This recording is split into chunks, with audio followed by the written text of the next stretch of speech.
La 20ª tappa del Giro d'Italia ha preso il via dalla caserma Goi Pantanali in un'atmosfera di grandissimo entusiasmo, con le strade del centro cittadino colorate di rosa, anche se dominavano le emozioni di tutti anche la commemorazione e il ricordo.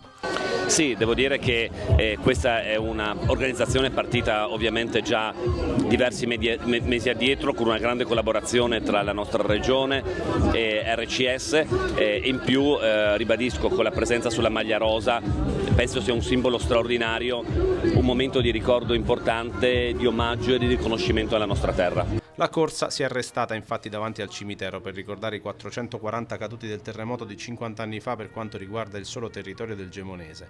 In un clima di profonda commozione, scandito dalle note del silenzio, l'intera carovana ha osservato 2 minuti di raccoglimento insieme alle autorità.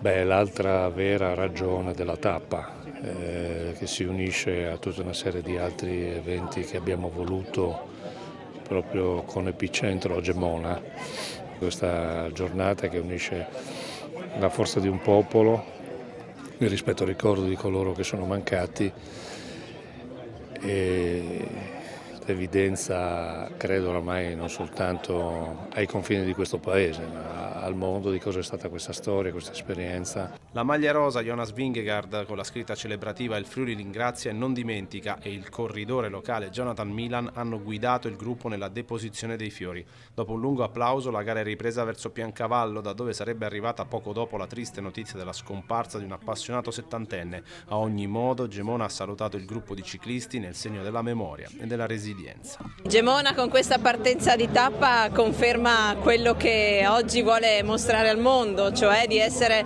una cittadina come tutti gli altri comuni del cratere del terremoto, che ha saputo rialzarsi e anzi anche trovare delle nuove iniziative di slancio economico per far conoscere le sue eccellenze.